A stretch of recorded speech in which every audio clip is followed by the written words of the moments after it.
नमस्कार, आप देख रहे हैं इंडिया टीवी में हूं पिनाज त्यागी। इस्लामाबाद ब्लास्ट पर सबसे पहले पाकिस्तान के प्रधानमंत्री ने भारत पर आरोप लगाया था।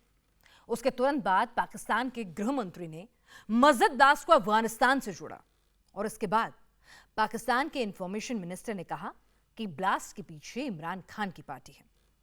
और फिर एंट्री हुई पाकिस्तानी मौलानाओं की, जिन्होंने इजराइल को दोषी बनाया।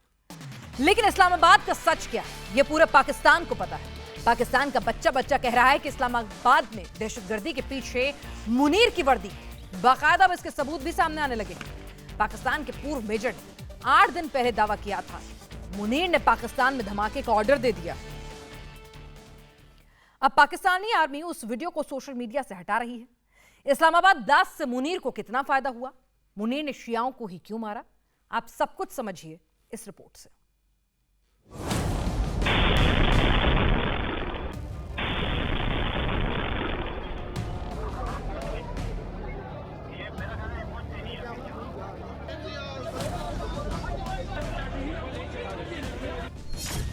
इस्लामाबाद ब्लास्ट का ऑर्डर मुनीर ने दिया था। कौन करवा रहा है ये दहशतगर्दी? ये जो दहशतगर्दी है इसके पीछे कौन है? मरियम नवाज साहिबा तो कहती थी कि इसके पीछे वर्दी है, और आज वो वर्दी वालों के ही साथ जो है वो बसंत मना रही हैं। मुनीर ने मस्जिद में बम भिजवाया था। या तो आप अपने चेक पोस्ट हटा दे या फिर आप लोग हमारी जानों की हिफाजत करें। आप लोग फेल हो चुके हैं। पाकिस्तान के मसले अभी तक इंसानों की जानों पर अटके हुए हैं। आपकी सो कॉल्ड सिक्योरिटी है, उसको क्रॉस करके ये लोग कैसे पहुंचे वहाँ पे? जो शिया कौम है उनके साथ इस मुल्क में एक बार फिर उनका खून बहाया गया है। मस्जिद धमाका और मुनीर का कनेक्शन मिल गया। एक जो थ्योरी है ना कि ये टेररिस्ट पाकिस्तान की आर्मी का काम है, ये टेररिज्म, ये जो धमाका हुआ है उसको बहुत ज्यादा स्ट्रेंथ मिलती जा रही है।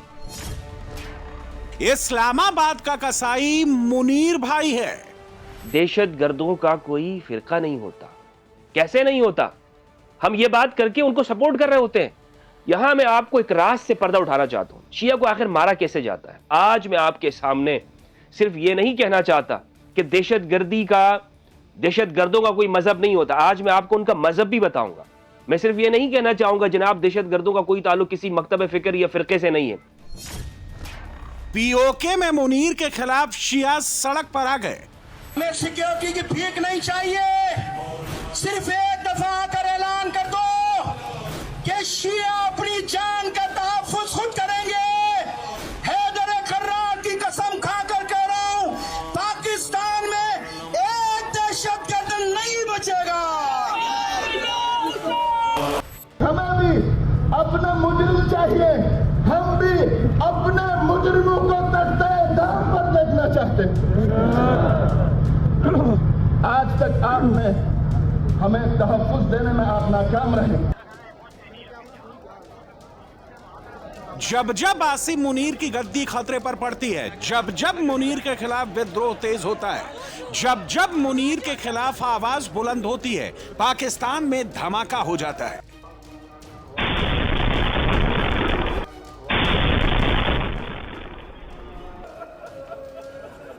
जैसा इस्लामाबाद में शिया मस्जिद में हुआ, लाशों का अंबार लग जाता है।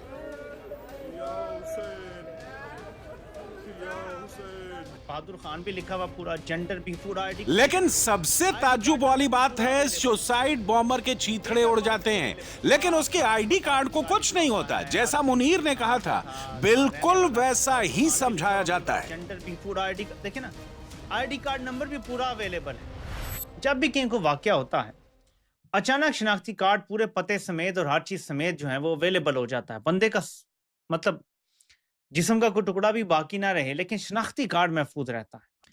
कि शनाख्ती कार्ड में जो थोड़ा बहुत जलने का आ रहा है आंसर, वो ऐसी जगह है जो मैटर ही नहीं करती। दस्तखत भी मौजूद है, नाम भी वाजे है, निशान भी नहीं है। इधर बहादुर खान भी लिखा हुआ, पूरा जेंडर भी पूरा आईडी, देखिए ना, आईडी कार्ड नंबर भी पूरा अवेलेबल है, डेट ऑफ बर्थ भी अवेलेबल है। इधर पीछे देखें तो साफ साफ पता पूरा लिखा हुआ है, हर चीज के कहाँ का था, कहाँ रहने वाला था।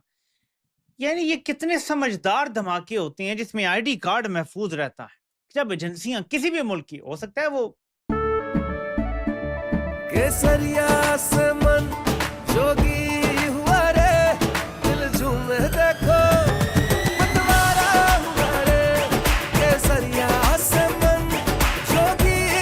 हर पल मनाओ केसरी त्योहार। विमल, बोलो जुबान केसरी।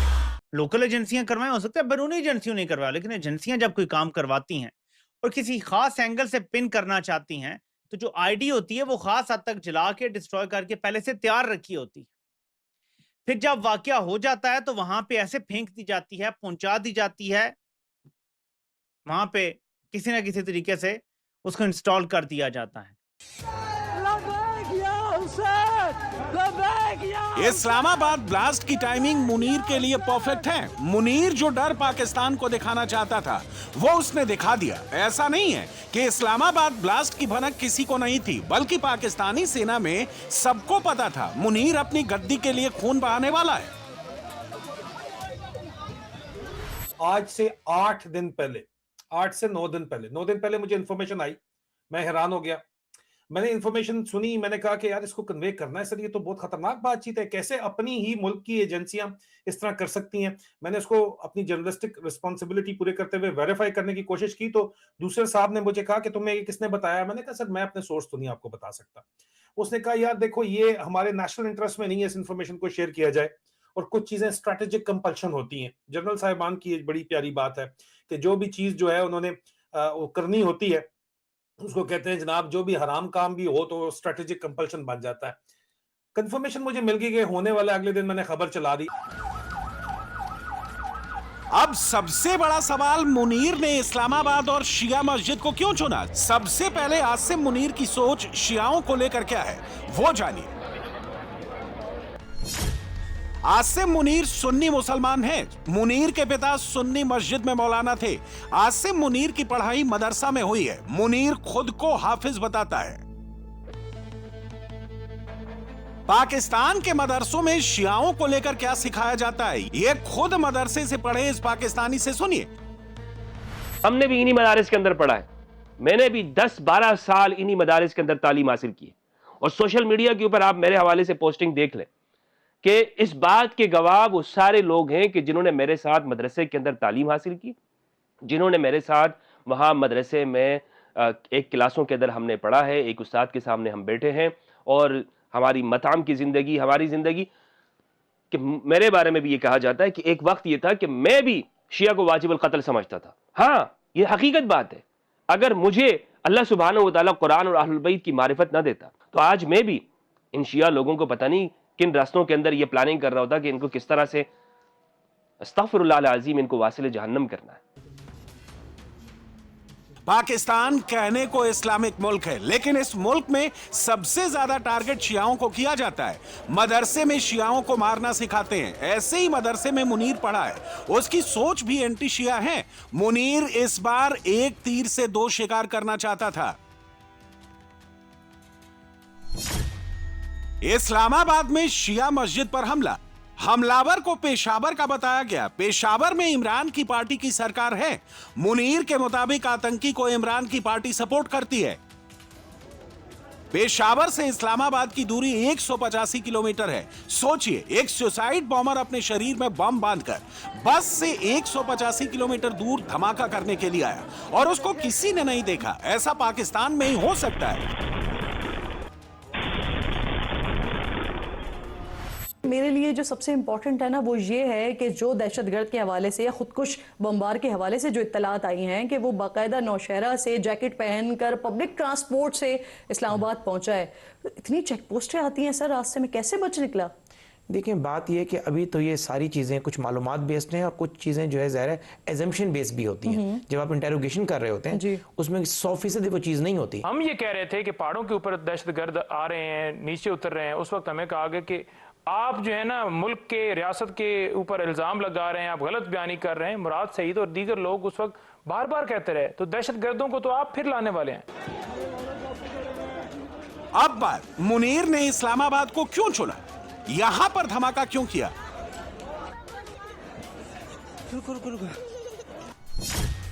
इस्लामाबाद पाकिस्तान की राजधानी है। यहां पर हमला पाकिस्तान की सबसे बड़ी खबर बनती है। मुनीर ने बड़ा सोच समझकर इस्लामाबाद प्लान बनाया था, लेकिन उसको इस बात का जरा भी अंदाजा नहीं था कि उसका प्लान पाकिस्तानी आर्मी लीक कर देगी।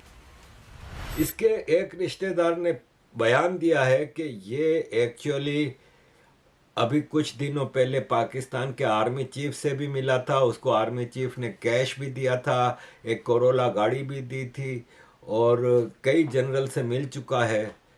एक जो थ्योरी है ना कि ये टेररिस्ट पाकिस्तान की आर्मी का काम है, ये टेररिज्म, ये जो धमाका हुआ है उसको बहुत ज़्यादा स्ट्रेंथ मिलती जा रही है, क्योंकि इस्लामाबाद में इन एक्सट्रीमिस्ट देवबंदी और अहले हदीस के जो टेररिस्ट ग्रुप्स हैं उनकी एक्टिविटीज़ बहुत ज़्यादा बढ़ गई थी। इस वक्त पाकिस्तान सबसे मुश्किल दौर से गुजर रहा है। मुनीर के मार्शल लॉ ने पाकिस्तान के हर बॉर्डर पर जंग शुरू करवा दी है। इंडिया बॉर्डर पर कभी भी फुल फ्लैश वॉर शुरू हो सकती है।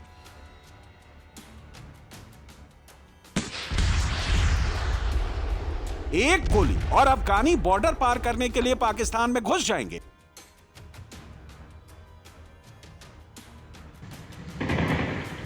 बलूचिस्तान में बीएलए ने खून बहाना शुरू कर दिया है।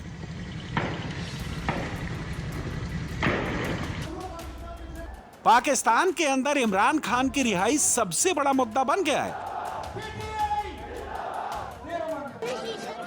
आसिम मुनीर चारों तरफ से घिर चुका है। जब जब पाकिस्तानी जनरल के सामने ऐसे हालात आते हैं तो पाकिस्तान में शियाओं की मस्जिदों में धमाके तेज हो जाते हैं।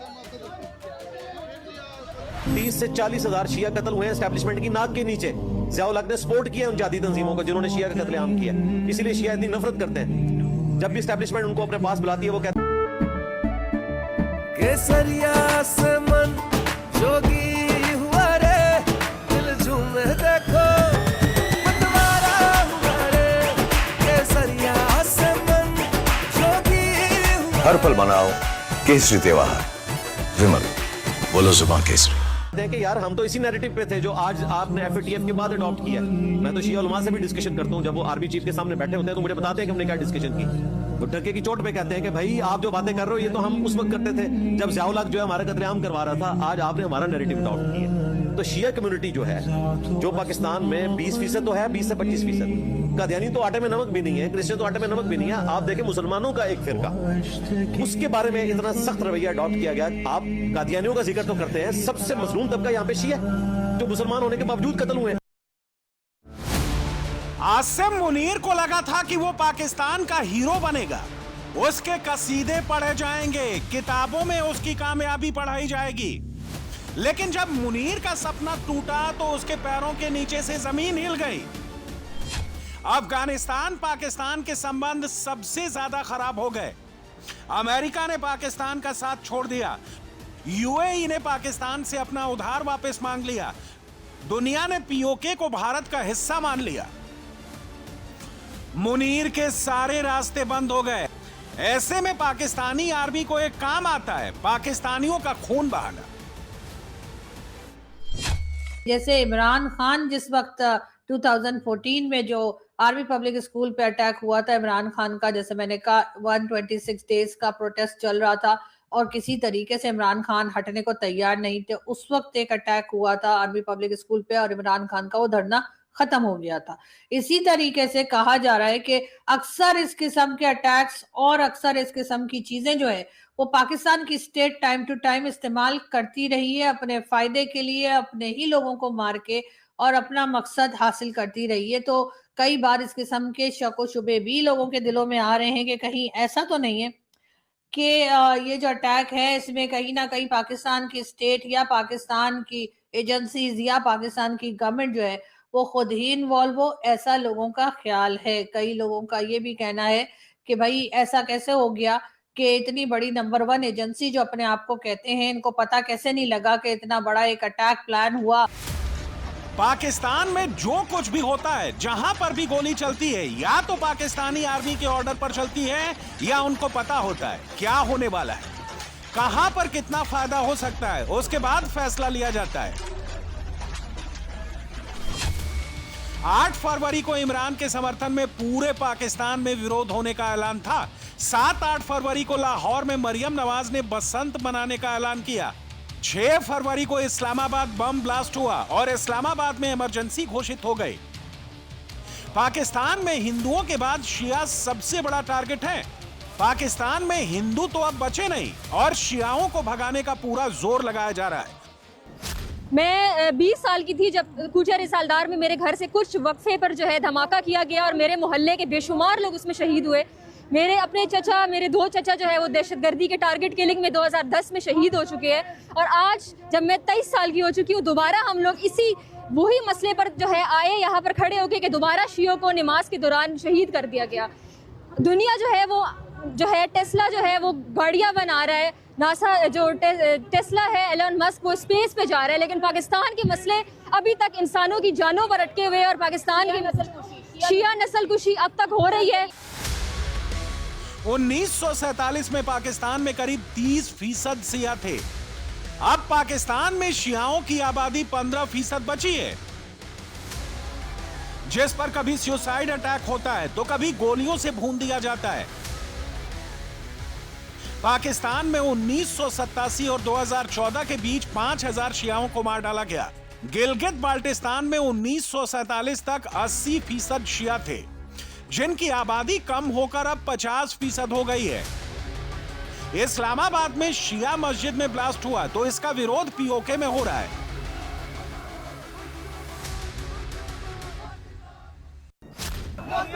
मुर्दाबाद मुर्दाबाद मुर्दाबाद मुर्दाबाद। ये मनाजिर मैं कैसे बयान कर सकता हूँ। हमारी जवानों को एक जिहाद देने की जरूरत है। तुम किस किस को मरवाओगे? जालिमो जवाब दो, जालिमो जवाब दो। पाकिस्तान में और कहीं पर भी शियाओं के लिए आंसू नहीं बहाए गए, क्योंकि शियाओं को देखने का नजरिया अलग है। पाकिस्तान का यही सच है, ये बात पीओके के शियाओं को भी मालूम है। हमें बताते हैं ये बाहर से आए हैं, ये पता नहीं अफगानिस्तान का नाम लेता है, हिंदुस्तान का नाम लेता है। अगर पाकिस्तान अगर अफगानिस्तान या हिंदुस्तान का नाम लेता, अगर वहाँ से आता है तो उनके तो कोई पासपोर्ट होंगे, उनके कोई दाखिली खारिजी कम से कम इतना तो कोई मालूमात तो होनी चाहिए। ये अगर इस तरह के बगैर किसी पाकिस्तान से आने के लिए रास्ते अगर हैं और अफगानिस्तान से आने के लिए रास्ते हैं, तो हिंदुस्तान से आने के लिए अगर रास्ते अगर हैं तो हम यही कहेंगे ये रास्ते आपने ही दिए हैं, ये हमने नहीं दिए। ये कहने के ऊपर हम हक बजानिब है, इसमें अगर शरीक है तो कोई दूसरा नहीं, आप लोग ही शरीक है। इसमें आप इदारे, रियासती जिम्मेदार इदारे ही इसमें शरीक है। हम इस कहने के हमें कोई झिझक भी नहीं है। हम मुंह पे कहते हैं, हम कहीं पीठ पीछे नहीं कहते, हम किसी क्या कमरे के अंदर नहीं कहते, हम मुंह पे ये बात कहते हैं। पीओके में शिया खुलकर बोल रहे हैं। इस्लामाबाद धमाके के पीछे आसिम मुनीर है।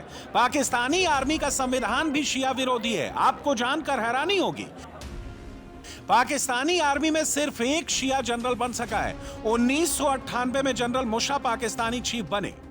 जनरल मुशर्रफ ब्रिटिश आर्मी से थे, इसलिए जनरल तक पहुंचे, लेकिन जनरल मुशर्रफ को मरने के बाद ईरान में दफनाया गया। जिन्ना शिया मुसलमान थे, लेकिन केसरिया से मन जोगी हुआ रे, दिल झूमे देखो मतवारा हुआ रे, केसरिया से मन जोगी हुआ। हर पल मनाओ केसरी त्योहार। विमल, बोलो जुबान केसरी। जिन्ना के मरने के बाद उनको शिया रिवाज से दफनाने से इनकार कर दिया गया। जिन्ना की बहन को कोर्ट जाना पड़ा ताकि शिया तरीके से उनको दफनाया जा सके, लेकिन सुन्नी आबादी के दबाव में जिन्ना को मरने के बाद सुन्नी घोषित किया गया। पीओके को भी पता है शियाओं के साथ पाकिस्तानी आर्मी क्या करती है, इसलिए पूरा पीओके विरोध में खड़ा हो गया है। आज स्कर्दू शहर में हड़ताल की जा रही है, जबकि बल्तिस्तान के दीगर इलाकों में भी एहतजाज किया जा रहा है। इस वक्त मैं मेन बाज़ार स्कर्दू में मौजूद हूँ, जहाँ पर अब से कुछ ही देर बाद अंजुमन इमामिया की कॉल पर एहतजाज रिकॉर्ड किया जाएगा। इस वक्त जो एहतजाजी रैली है वो हुसैनी चौक पर पहुँचा है, जिसमें हज़ारों की तादाद में लोग शरीक हैं और सानह तरली के खिलाफ एहतजाज कर रहे हैं। पाकिस्तान की बर्बादी की कहानी तब तक जारी रहेगी जब तक आसिम मुनीर जैसे जनरल गद्दी पर बैठे रहेंगे। पाकिस्तान एक देश नहीं, एक गलती है। अमेरिका ने डेल्टा फोर्स के कमांडो ईरान के 2 पड़ोसी देशों में उतार दिए हैं। ईरान की मिसाइलों को हवा में मार गिराने के लिए सबसे ताकतवर एयर डिफेंस सिस्टम भी मिडिल ईस्ट में तैनात कर दिया है। ब्रिटेन के फाइटर जेट भी साइप्रस पहुंच गए हैं। मिडिल ईस्ट में इस वक्त तनाव चरम पर पहुंच चुका है। अमेरिका ने F-22 रैप्टर्स बॉम्बर को एयर शो में भेजने के बजाय ड्यूटी पर फौरन तैनात कर दिया है। ईरान ने भी मिसाइलों को रेडी कर लिया है। ट्रंप के कमांडो तेहरान में उतरे उससे पहले ही खामेनेई युद्ध शुरू कर सकते हैं। ऐसा क्यों कहा जा रहा है, हम आपको इस रिपोर्ट से समझाते हैं।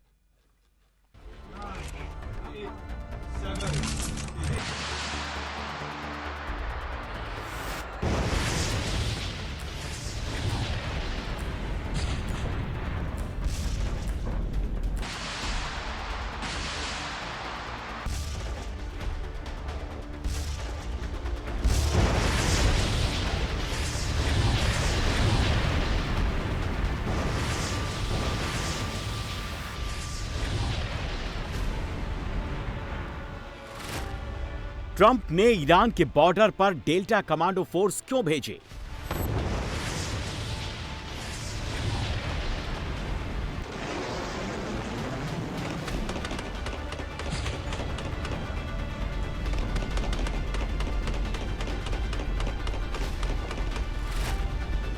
नाटो के फाइटर बॉम्बर साइप्रस क्यों पहुंचे?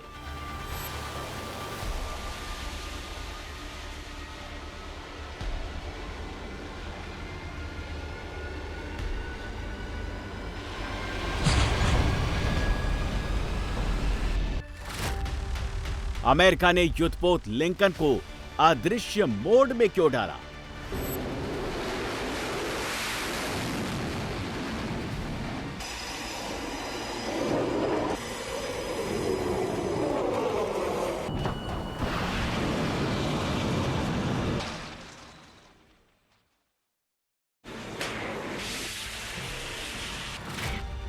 खामेनेई ने अराघची को अचानक युद्धपोत में क्यों भेजा?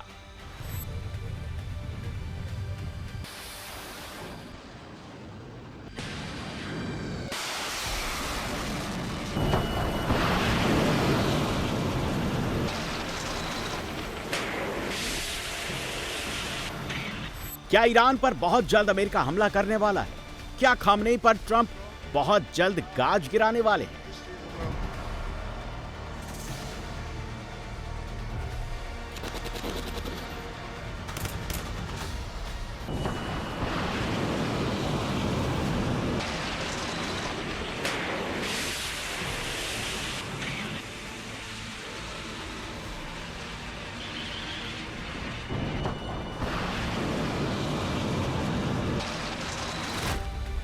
क्या 47 साल पुराने इस्लामिक सत्ता का अंत करीब है?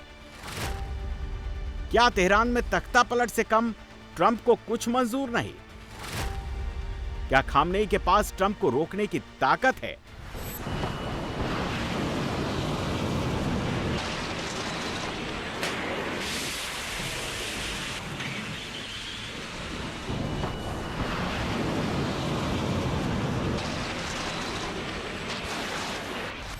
ट्रंप एक तरफ सौदेबाजी कर रहे हैं, दूसरी तरफ खामेनेई की सख्त घेराबंदी कर रहे हैं। Delta force, third patriot, F-35B, F-15, B-52 bomber की पिछले 24 घंटे में ट्रंप ने रीपोजिशनिंग की है। इसी से अंदाजा लगाया जा रहा है कि खामेनेई पर हमला बहुत जल्द होने वाला है।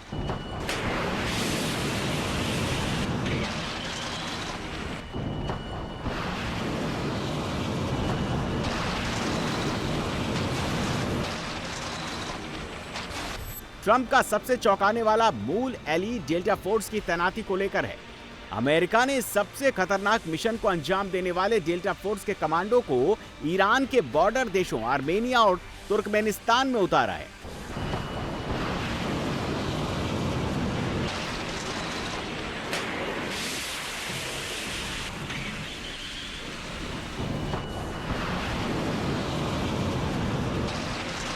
डेल्टा फोर्स को अमेरिका तभी तैनात करता है जब कोई बहुत सीक्रेट या बहुत बड़ा ऑपरेशन अंजाम देना चाहता है।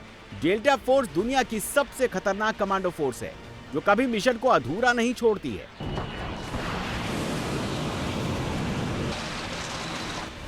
अमेरिका ने थाट जैसे एडवांस एयर डिफेंस सिस्टम को जॉर्डन में लगाया है।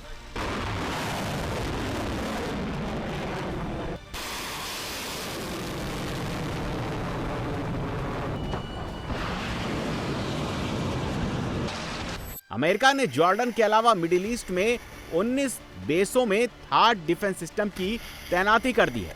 अमेरिका का थाट डिफेंस सिस्टम ईरान की बैलिस्टिक मिसाइल को हवा में ही इंटरसेप्ट कर सकता है।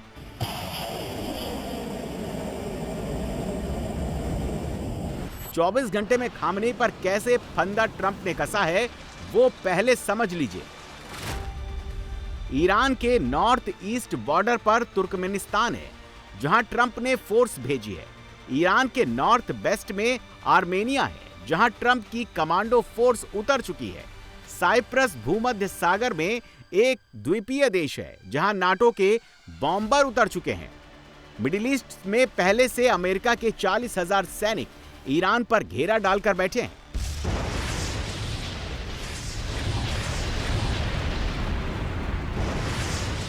कतर के अमेरिकी एयरबेस पर अब अमेरिका के B-52 बॉम्बर पहुंच चुके हैं। पहले इनकी तैनाती ईरान से 4,000 किलोमीटर दूर डियागो गार्सिया मिलिट्री बेस पर थी। अब अमेरिका ने इन्हें ईरान के बिल्कुल पास उतार दिया है।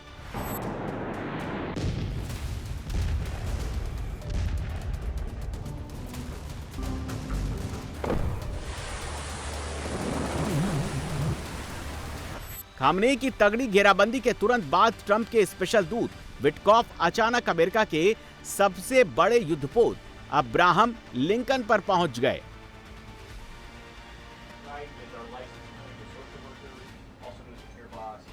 ट्रंप के दामाद जेरेड कुशनर भी युद्धपोत पर पहुंचे। अमेरिकी सेंट्रल कमांड के चीफ ब्रैड कूपर भी दोनों के साथ युद्धपोत पर मौजूद थे। यही तीनों लोग ईरान से ओमान में डील करने के लिए गए थे। डील का अगला राउंड अभी बाकी है। उससे पहले तीनों क्यों युद्धपोत पर पहुंचे? क्या डील की गुंजाइश खत्म हो गई? अब ईरान का मामला युद्ध से ही सुलझेगा? क्या खामनेई का बुरा टाइम बहुत करीब आ गया है? Should the supreme leader in Iran be worried right now? I would say he should be very worried, yeah. He should be. As you know, they're negotiating with us. I know they are, but the protesters have said, you know, where are the Americans? You promised them we would have their back. Do we still have their back? Well, we've had their back, and look, that country's a mess right now because of us. We went in, we wiped out their nuclear. So that's the question. If we wipe them we out, have peace in the Middle East. Yeah. If I didn't take out their nuclear, think of it. If we didn't take out that nuclear, we wouldn't have. बुधवार का दिन middle east के लिए बहुत अहम है। Israel के प्रधानमंत्री बेंजामिन नेतन्याहू की ट्रंप से वाशिंगटन में मुलाकात होनी है। नेतन्याहू ट्रंप से वादा पक्का चाहते हैं। डील में इस बात की गारंटी हो, ईरान अपना न्यूक्लियर प्रोग्राम पूरी तरह खत्म कर देगा। ईरान 300 किलोमीटर से ज्यादा दूर तक मार करने वाली मिसाइलें नहीं बनाएगा। हमास, हिजबुल्ला और हूती जैसे आतंकी संगठनों को सपोर्ट नहीं करेगा। खामनेई को न्यूक्लियर के अलावा डील में कोई सौदेबाजी मंजूर नहीं है। ईरान बैलिस्टिक मिसाइल पर कोई समझौता नहीं करेगा। ईरान के कई राज्यों में सुरक्षा बलों के हेडक्वार्टर हटा दिए हैं। उन्हें सुरक्षित जगहों पर शिफ्ट कर दिया है। कई दफ्तरों को मस्जिदों, स्कूलों और सार्वजनिक बिल्डिंगों में शिफ्ट कर दिया है। इसे युद्ध की तैयारी माना जा रहा है।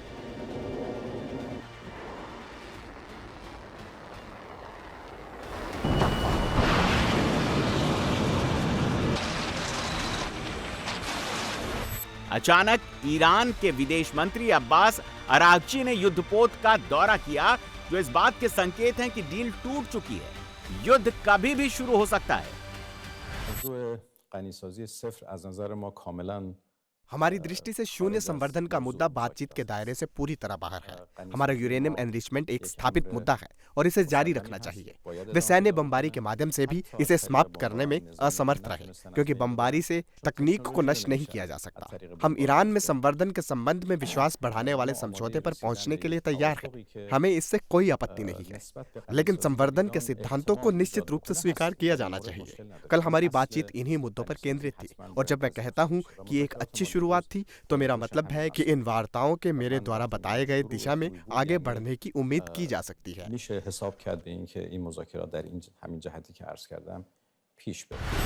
युद्ध शुरू होते ही ईरान सबसे पहले इजराइल पर मिसाइलें बरसाएगा, फिर मिडिल ईस्ट में अमेरिका के 19 मिलिट्री अड्डों को टारगेट करेगा। कतर के अल उदैद एयरबेस में सेंटकॉम का हेडक्वार्टर है। बहरीन में अमेरिका की 5वीं फ्लीट का हेडक्वार्टर है। कुवैत के कैंप अरिफजान में अमेरिका का बड़ा बेस है। मिडिल ईस्ट में ज्यादातर अमेरिकी बेस में अभी तक शॉर्ट रेंज वाले एयर डिफेंस सिस्टम हैं, जो ईरान की बैलिस्टिक मिसाइलों के आगे बेदम है।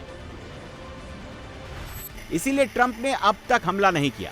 अब अमेरिका ने यहां थार्ड और पैट्रियट एयर डिफेंस सिस्टम पूरी तरह सेट कर दिए हैं। समंदर में युद्धपोत, क्रूजर और डिस्ट्रॉयर लगा दिए। हमने की बैलिस्टिक मिसाइलों को हवा में ही मार गिराने का फुल प्रूफ इंतजाम कर लिया है। ईरान के खिलाफ third air defence system hit to kill तकनीक पर काम करेगा। 150 किलोमीटर दूर ही ईरानी मिसाइलों को मार गिराएगा। थर्ड एयर डिफेंस सिस्टम में लगी मिसाइलें किसी तरह का विस्फोटक इस्तेमाल नहीं करती। ये मैक 8 की रफ्तार से हवा में ही दुश्मन की मिसाइल से टकराती हैं, उसे हवा में ही चकनाचूर कर देती हैं। इसमें लगा राडार 3000 किलोमीटर दूर से मिसाइल को ट्रेस कर लेता है। मतलब ईरान से जैसे ही मिसाइल लॉन्च होगी, अमेरिका का एयर डिफेंस सिस्टम उसे फौरन लॉक कर देगा। अमेरिका के किसी मिलिट्री बेस पर टकराने से पहले 150 किलोमीटर दूर से ही उसे ध्वस्त कर देगा।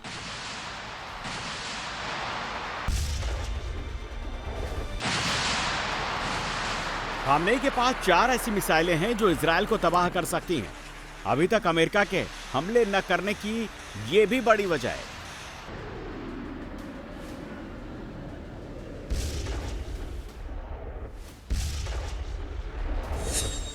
ईरान के पास खुर्रम शहर 4 मिसाइल 2000 से 3000 किलोमीटर दूर तक टारगेट को ध्वस्त कर सकती हैं।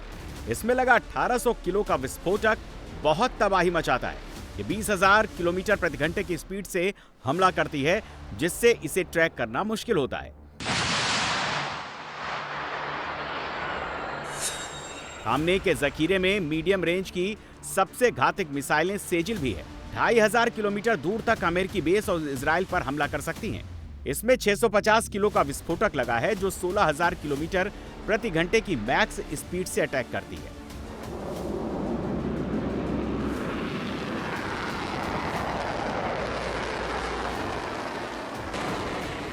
ईरान की फतह 2 बैलिस्टिक मिसाइल हाइपरसोनिक स्पीड से टारगेट पर जाती है।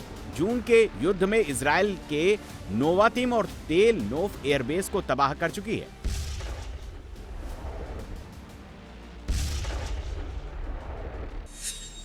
ईरान की गदर मिसाइल शादाब 3 का अपग्रेडेड वर्जन है, जो जीपीएस गाइडेड मिसाइल है।